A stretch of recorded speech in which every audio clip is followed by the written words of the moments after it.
John Patterson had been a security guard for nearly 15 years.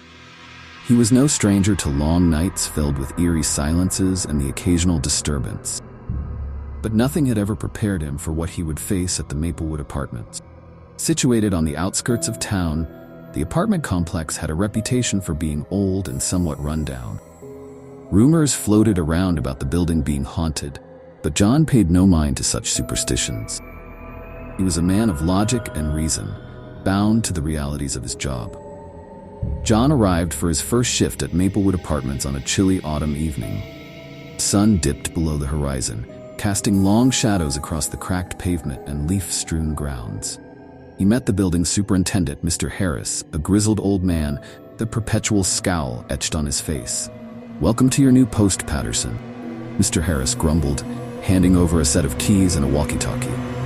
"It's a quiet place, usually. Just keep an eye on the security cameras and make rounds every hour." John nodded, taking the keys and walkie-talkie. "Anything specific I should know about?" Mr. Harris hesitated, glancing around as if to make sure they weren't overheard. "Just don't go to the basement. It's off limits." John raised an eyebrow but didn't press the issue. He had learned over the years that some places had their secrets, and it was best not to dig too deep. As John settled into his new role, the first few hours were uneventful. He monitored the security cameras, watched a few late-night TV shows, and made his rounds. The building was eerily quiet, the only sounds being the hum of the fluorescent lights and the distant creaks and groans of the old structure. Around midnight, John decided to take a walk around the building. He grabbed his flashlight and started his rounds, beginning with the ground floor. As he walked down the dimly lit corridors, he couldn't shake the feeling that he was being watched. He chalked it up to nerves and continued his patrol. When he reached the third floor, he noticed something strange. The door to apartment 307 was slightly ajar. John frowned, knowing that all doors should be locked at this hour. He approached cautiously, pushing the door open with the back of his hand. "Hello?" "Security," he called out, his voice echoing in the empty apartment. There was no response. John stepped inside, shining his flashlight around. The apartment was empty, covered in a thick layer of dust. It looked like it hadn't been lived in for years. As he was about to leave, something caught his eye. On the wall, opposite the door, written in what looked like blood, were the words, "Get out." John's heart pounded in his chest. He backed out of the apartment and shut the door, making a mental note to report it to Mr. Harris in the morning.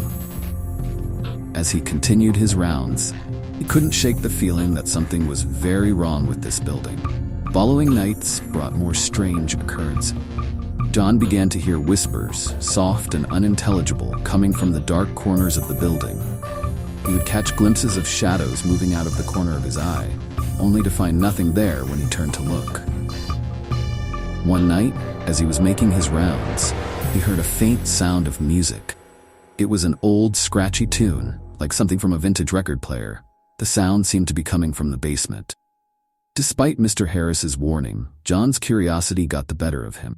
He made his way to the basement door, which was padlocked. He tried the keys he had been given, and to his surprise, one of them fit the lock. The padlock clicked open, and John pushed the door open. The music grew louder, echoing up the dark, narrow staircase. He descended slowly, his flashlight beam cutting through the darkness. At the bottom of the stairs, he found himself in a large, empty room.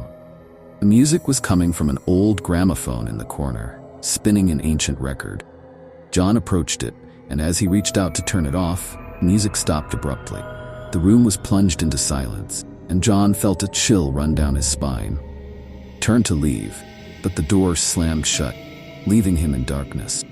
Panic surged through him as he fumbled for the doorknob. Just as he found it and twisted it open, he heard a voice whisper in his ear, "You're not supposed to be here." John bolted up the stairs and out of the basement, slamming the door behind him. He locked it and vowed never to go down there again. Over the next few weeks, the hauntings escalated.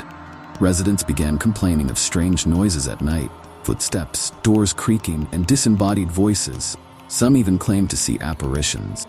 John tried to reassure them, but he knew something was terribly wrong. One night, as John was reviewing the security footage, He saw something that made his blood run cold. On the camera feed from the third floor, he saw a figure standing in the hallway. It was a tall, shadowy figure with glowing red eyes.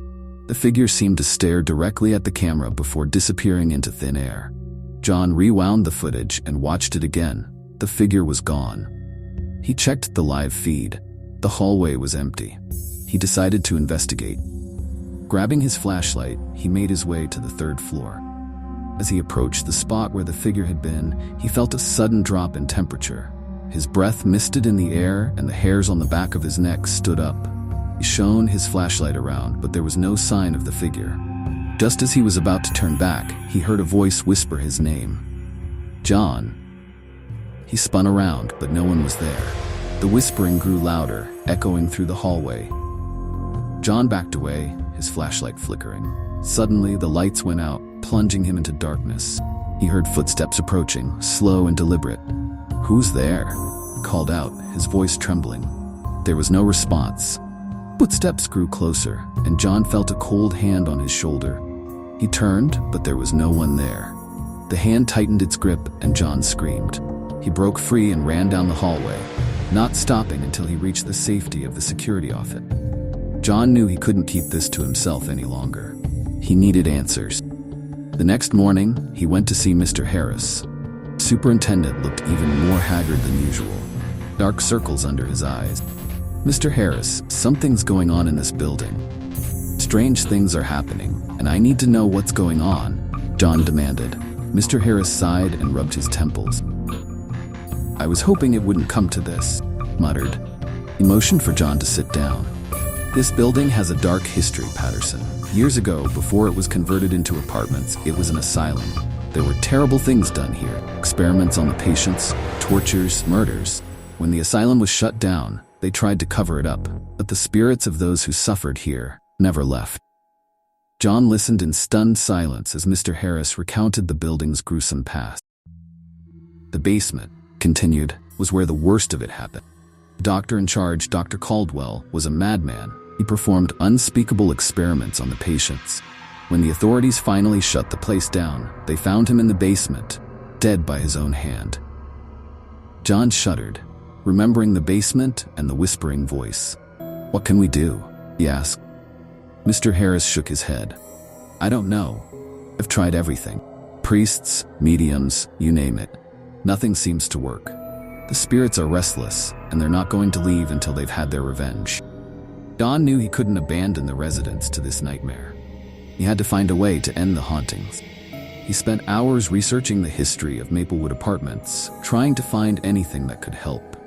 He learned about Dr. Caldwell's experiments and the patients who had suffered under his care. One name kept coming up in his research: Emily, a young woman who had been admitted to the asylum for depression. She had been one of Dr. Caldwell's primary subjects, and her spirit was said to be the most vengeful. Don realized that if he could find a way to put Emily's spirit to rest, it might end the hauntings. He gathered everything he could find about Emily: old records, photographs, anything that might be connected to her. He also found an old journal belonging to one of the nurses, detailing Emily's final days. According to the journal, Emily had been buried in the asylum cemetery. It was now overgrown and forgotten. John made his way to the cemetery, armed with a flashlight and a shovel. He searched for hours, finally finding a small, weathered headstone with Emily's name on it. He began to dig, hoping to find something that could help him put her spirit to rest. As he dug, he felt a presence watching him. He ignored it and kept digging, finally uncovering a small box.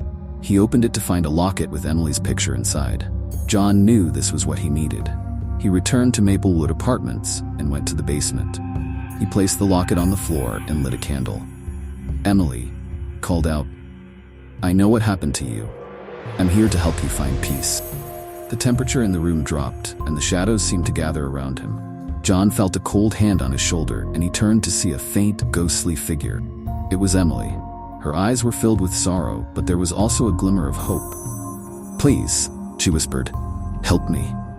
John nodded. "I will." He took the locket and placed it around her neck. "You can rest now, Emily." The ghostly figure began to fade, and John felt a sense of calm wash over him. The shadows receded and the temperature returned to normal. The hauntings had stopped. The next morning, John reported to Mr. Harris that the building was finally at peace. The superintendent looked relieved but skeptical. "We'll see," he said. Over the next few weeks, the residents reported that the strange occurrences had ceased. The building felt lighter, the oppressive atmosphere lifted. John continued his rounds, but there were no more whispers, no more shadows. As he patrolled the halls one night, felt a sense of satisfaction. He had faced the horrors of Maplewood apartments and emerged victorious. But he knew he would never forget the experiences he had endured. John Patterson continued his career as a security guard, but he was no longer a skeptic. He had seen things that defied explanation, and he had learned that some places truly were haunted.